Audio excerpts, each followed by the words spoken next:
My origins are Australian. I grew up in a lower working class, middle working class in Australia family. And then when I was 16, I met Buri Kidu, who was a young boy in Australia on a colonial scholarship to be educated there in the colonial times. And we both met up at a holiday fitness camp where I went for the first time, I went to a fitness camp with some friends, and then Buri and the other boys from Papua New Guinea came there. That's where they went for that August holiday, so we met there. I was in grade 11, so was he, and I was only 16 years of age when I met my late husband. And so that was like a huge turning point in my life. I had a very difficult situation, to be honest, because we were young girls in grade 11, like young girls were, and everyone was kind of looking, oh, who are these fellows here? And my friend who I was with said, I want that one, and pointed to Buri. And so I had a difficult situation because she'd already laid claim to him, that she wanted to be his friend. And so I had a difficult situation. I tried to avoid him, to be quite honest. But he kept persisting in trying to talk to me and not to my friend. He'd come to the table and say, can we borrow your butter, please? I'd say, oh, ask Lorraine. He'd come and say, can I borrow your jam, please? And look straight at me. And I'd say, oh, ask Lorraine.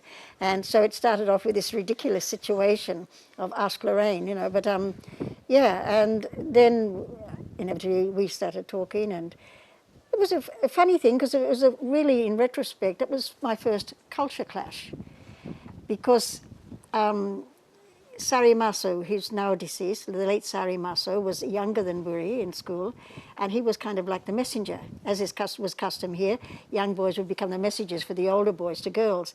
And one day he came running up to me and said, the chief is willing. And the chief was Buri's nickname. He was called the chief. And Sari, this young fellow, Sari, came to me and said, the chief is willing. And I got really indignant. You know, I said, well, tell him to talk to me himself, not to do that. And I realized much later that he was following, because he hadn't made progress, you know, coming directly to me, he decided to use the PNG way, the indirect way.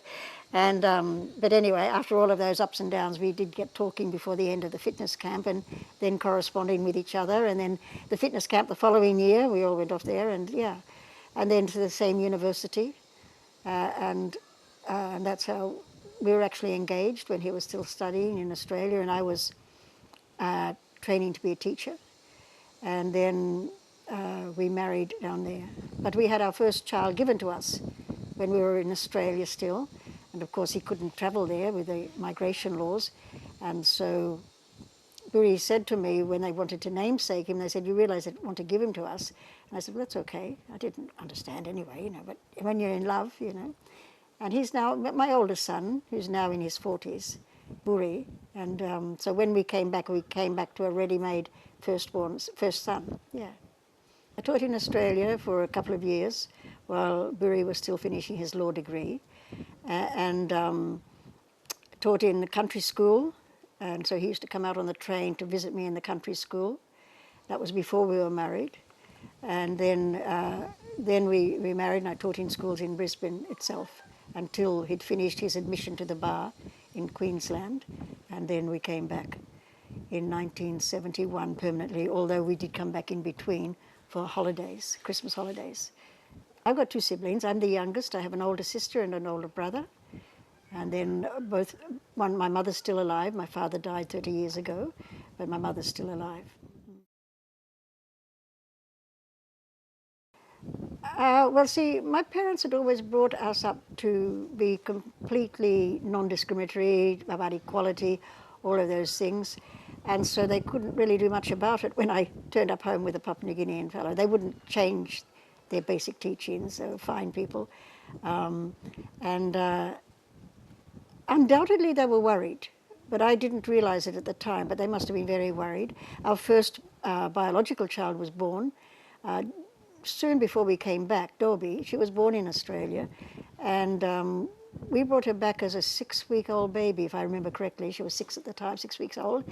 And Mum said to me later, she said, it absolutely broke my heart to see my first grandchild being taken away to something that I didn't even know what it would be like. You know, she had no idea what Dobie was being brought to.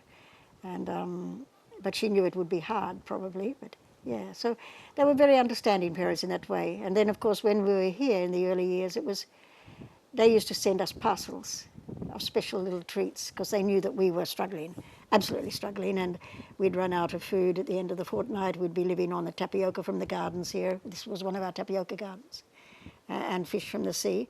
And so their parcels would arrive, and one time the rats got into the parcel at customs. So then my wonderful dad then started to wrap the parcels in chicken wire.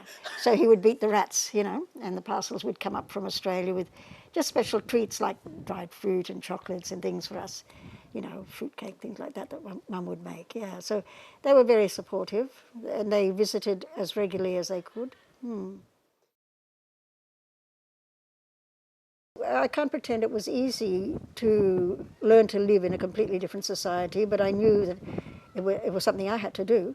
I mean, it's not like Buri's village was in a remote area of Papua New Guinea that I would just visit occasionally.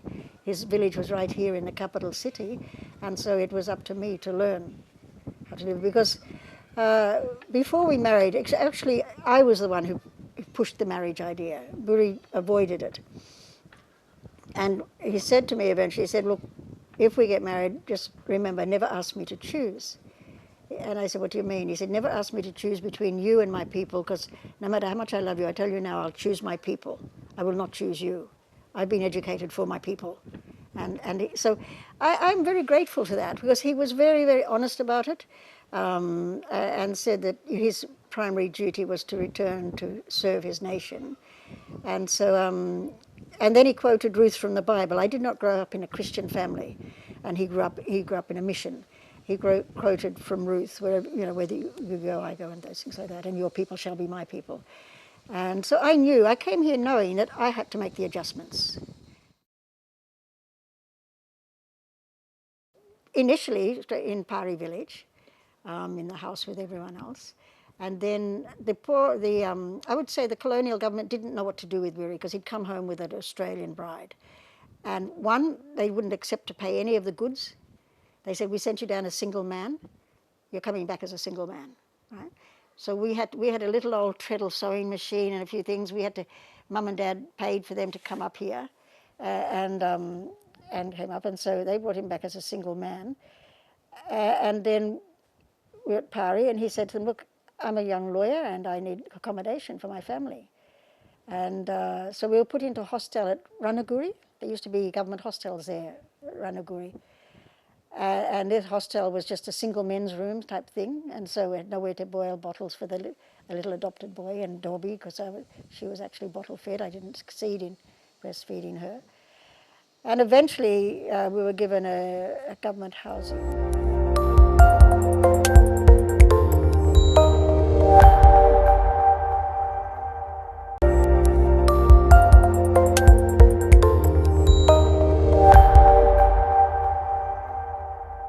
We relied very much on Buri's and my combined income to support the family.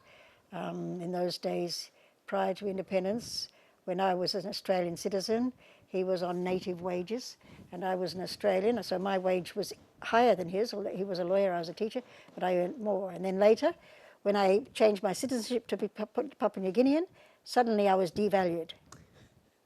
And I went from one income down to a much, much lower income. I was devalued, yes. And so I understand why Papua New Guineans get angry about these things. I was put first at Port Moresby A School. It was at the time Australian Curriculum School. And then later it transferred into becoming one of the International Education Agency schools when the A School system changed to the International Agency system. So I started at Port Moresby A School, a high school, because I was a high school teacher. Then we went to Rabaul in the early years, and Buri was posted there as the Crown Solicitor over there. And in Rabaul, I taught at St. Joseph's Primary School, and then at Boyson High School, which is now gone because of the volcano. So I taught for a few years at Boyson High School. Then when we came back over to Moresby, I was put initially at Kilikila High, taught at Kilikila High School for a while, and then I was asked to go back up to Moresby High. I think because they were taking in more and more Papua New Guineans, and they felt I could contribute. There were only expatriate teachers at those times. While I was teaching at Moresby High School, they started to bring in their first Papua New Guinean teachers into the IEA system. Yeah. In Rabaul I had Wendy, and then back in Moresby, Independence baby was Basil, born just a month before independence, and then Andrew. Andrew was born after independence, and then Bemu, my last, again adopted daughter.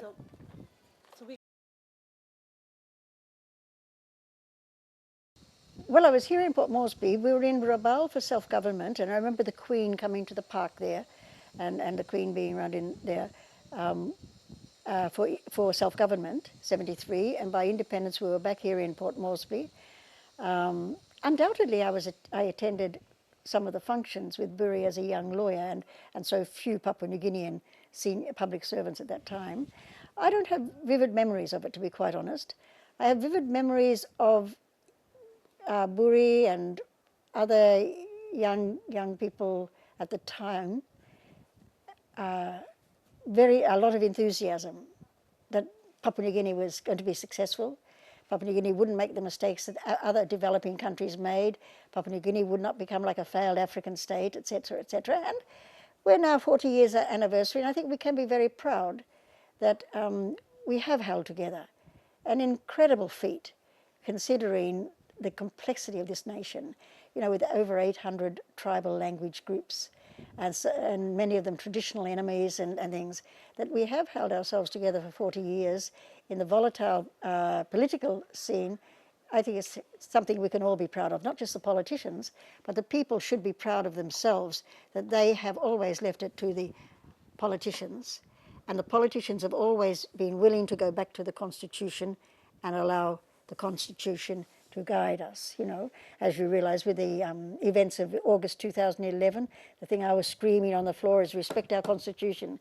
I didn't necessarily think that I was part of a brilliant government. All governments have good and bad, but I was saying respect the Constitution. The Constitution is what holds us together, you know, and I remember screaming that on the floor.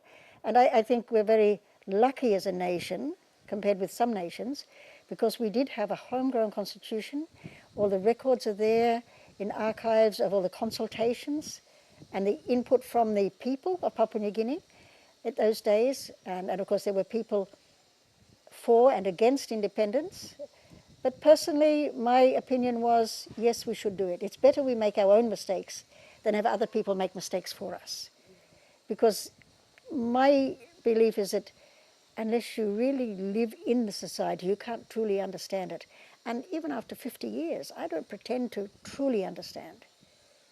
Yes, I have a reasonable idea of Motu society, and speaking language is an important part of that. But I don't pretend that I understand all the other tribal groups. I do the best I can.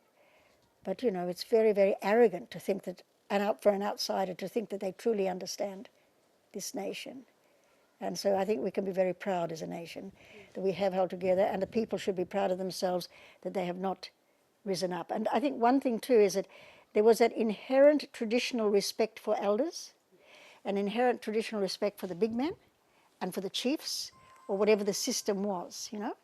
And I think that is also very significant, you know. Yeah. So it was up to me to learn how to live in a different society. And I will say in retrospect now, there were times when I thought I can't do this, it's just too hard, because an individualistic Western society is very different from the collective Motu society, you know, and the expectations of the collective Motu society. They're very, very different. And sometimes I used to think, oh, this is, sometimes I used to probably even think suicidal, but I wouldn't have done it, you know, because the culture stress is enormous. People wouldn't have realised that. And I remember one time I was so frustrated because there were so many things happening and expectations, because Buri was like the prodigal son come home, and a lot of people relied on him. And I remember one time I was punching Buri. He was a very peaceful man. And I punched him saying, I wish I didn't love you. I wish I didn't love you. And he just calmly said, Buri was like a rock. This country lost a wonderful man when they lost Buri. He was like a rock. He just calmly said, look, Carol, you know what I said. If it's too hard, well, that's all right, you know. So that brought me to my senses, and and so, you know, I got on with it. And now in retrospect, I think I've been so enriched by having to live in two societies and having to learn to live at that deep level. And I think the Western society has a lot to learn from Papua New Guinean society. And I think young, modern Papua New Guinean young people must be very careful how much they throw away from the past. Because I think they'll be throwing away things that are so valuable. Let us analyze it. Bride price has a very valuable function. It is the glue of society, but we've commercialized it. It should never have been translated as price. The dava was not a price. It was an exchange between families that was the glue of the society. And I think it's your generation of young people and all the young people out there who are viewing that must really look at this and take the courage to say, well, the custom had good values. How can we keep those values without allowing it to become so commercialized, where women become victims of it? And as you know now, sometimes women will be beaten and said, "Me buy me finish." You know, when Buri, I had a bride price paid for me, a very small bride price. I often say to the family now, I was very cheap, you know, but I did have a bride price paid.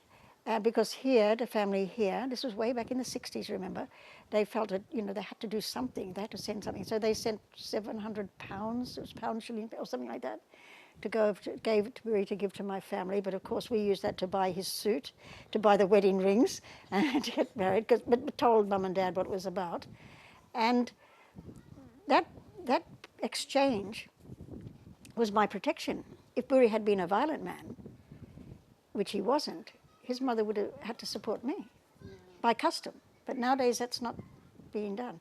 And if ever we had a normal little marriage argument, she would sit near me. She wouldn't go and support her son. Yeah. She would always cover for me, sometimes when I'd be in tears, and she knew I wasn't coping. She knew, but she was never going to let the family say, look, she can't do it. You know, she wasn't going to let the family say that I wasn't fitting in. And she would just cover up for me. Sometimes I'd be in tears, you know, when the house would be full of relatives. I'd get home from school and we'd have to be cooking for all the relatives, and and she would always just say, oh, Madi, poor one. Madi, tamana sinanela loa. Poor one. She's thinking of her mother, father and mother, but she knew that I wasn't really coping and that I couldn't cope with all things. But she just covered for me. She'd sit near me because Dava had been paid, and because with that, you know, it meant that they must protect me. Yeah, and they must stand by me. But nowadays, all these values are going. And I used to see customs in those early days where if a girl had done something that shamed the family, they felt, you know, and I thought, oh, she's going to be beaten to, like happens nowadays. There were protectors in the society that would get up and protect her, you know. There's a lot that we need to do these things now. Otherwise, I think we're becoming an ugly society. And we're being judged by the outsiders as a violent, ugly society, and that is not what tradition it was. You know, yes, we had tribal fights, but so did the Scots and the English. My ancestors, they were just as violent as the clans of Papua New Guinea. If you look at the Scottish and English history, absolutely violent and brutal sometimes in their tribal fights, you know. So we have got to stand up and say, no, this is not custom. This is an abuse of custom. How do we stop the abuse of custom?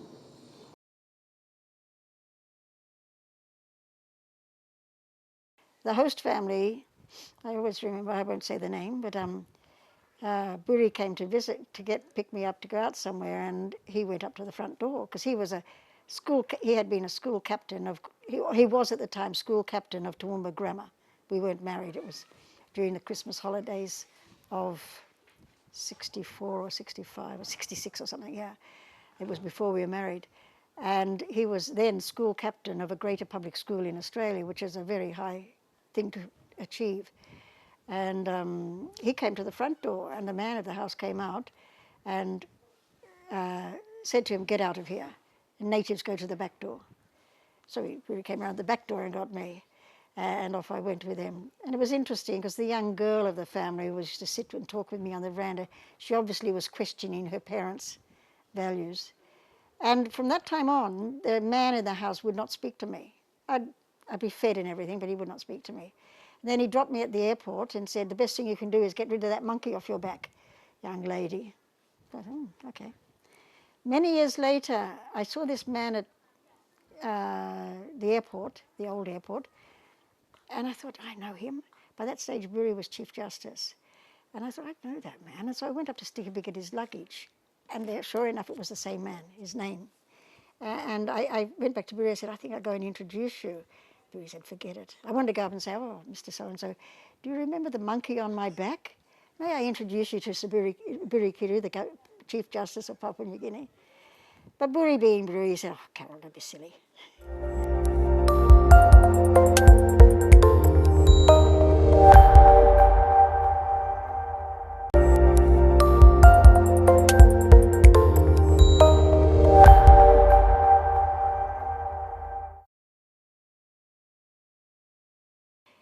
He was preparing to go into private practice, which was a pretty traumatic thing after such a long public service career, you know, of 10 years as a senior public servant, head of the Prime Minister's Department, head of the Justice Department and things, as he went through, and then leading the judiciary after 1980.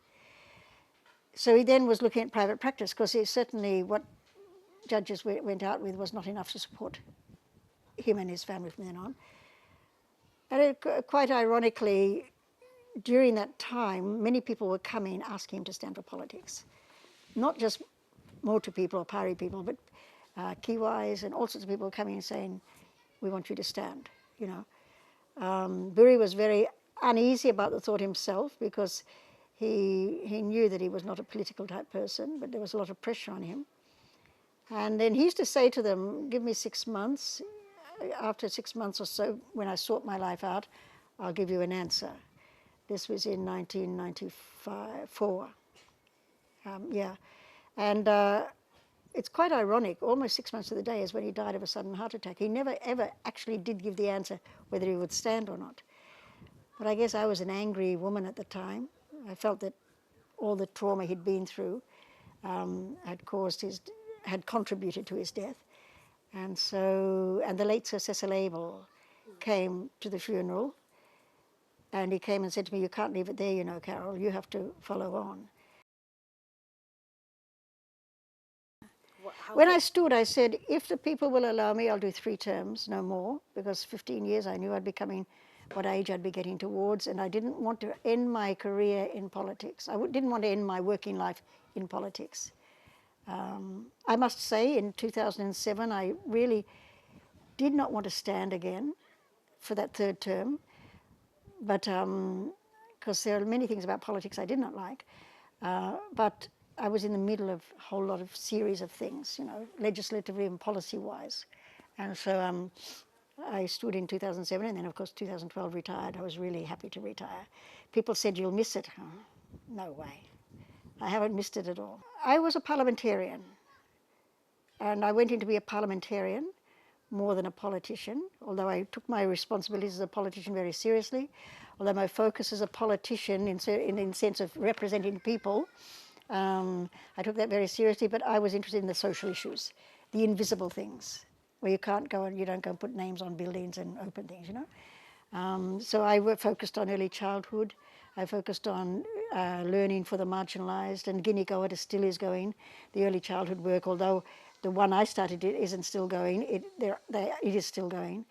And I focused on those types of things that didn't leave visible imprints, but it was about building people. That was my focus always. And then in 2002, when I became a minister, I wanted that particular ministry that dealt with all those difficult areas, because nobody ever wanted it. The men certainly never wanted it, because there's no money in it, you know. And it was funny, and a lecturer from university here said to me, oh God, you're now the Minister for Odds and Sods and Lost Causes. And so I said to that lecturer, you wait, they're not going to be lost causes when I finish. And I hope that I did make some progress, you know, because in my time we have the early childhood policies that look out in Pikanini, we have the disability policies. We didn't finish the disability legislation. I hope they're still progressing that. We had the youth policies were progressed. We had the Sports for Development policy and the Sports Trust and Foundation put in place in terms of the legislative framework for sports. We had the urbanisation policy went through, and I could keep naming. And I also raised the issue on gender quite a bit, although I don't like being called a women's advocate. I'm sorry, I'm just a people's advocate. But yes, I did give an emphasis to gender issues because they needed to have some emphasis, yes. I took my role as a national parliamentarian very seriously because a parliamentarian is supposed to work on legislation, policy, and all of that type of area. And I would say if we did a record, probably I was one of the most prolific producers in that area. I worked solidly. And it's not easy to get a policy up and running. The integrated community development policy, I still believe in implicitly. It's not really being implemented now, but I believe it is a really good base policy for our nation because we are a nation of communities. And yet we have no policy to deal with lifelong learning and communities, those things. So in my work life since politics, I've been working in areas of that same type of thing, you know, in what I'm doing. But say that integrated community development policy, that was more than 5 years solid work. That's why I couldn't just walk out in 2007 with these things, because the research, the base research and all of the work, the consultations and things around, and if a policy isn't done like that, it shouldn't exist. A policy must be based on consultations throughout all provinces, you know, and with all the other stakeholders. So it was solid.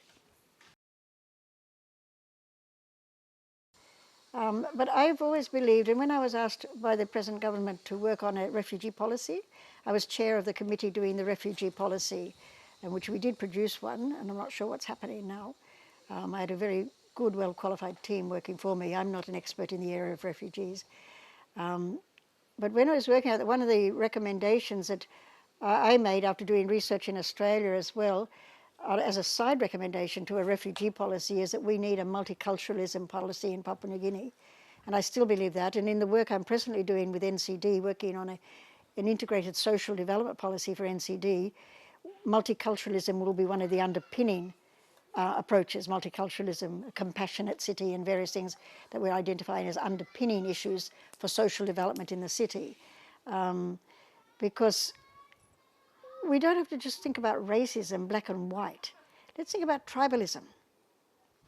We have real issues here with ethnicity and tribalism and that hatred. And so we need to accept that we are a very multicultural society, not just the outside people, the inside people, right? And we need to have some policies and programs that really tackle it. Just dressing up and showing how the wonderful diversity that we have isn't creating one nation. It gives us pride.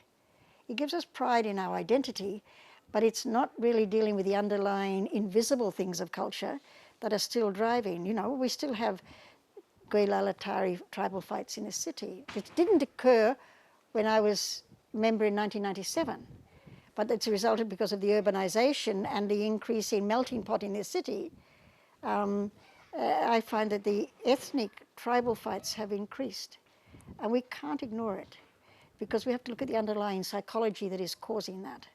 So I believe that racism, we shouldn't be talking just about racism. Let's look at the total spectrum of tribalism as well as racism, and how can we make sure we get everyone to respect everyone else, whether they're a different race or a different tribe, or, you know. So we don't have people saying about Papuans, em Warataso, or Papuans saying, em Moniface about the Highlanders. How do we understand each other, you know? And I think that's critical for Papua New Guinea if we want to get a peaceful, harmonious society, which is part of our Vision 2050. Yeah. So, yeah, I'd like to turn it back to looking at multiculturalism and building one nation, because I think that tribalism is a bigger issue. Wantukism.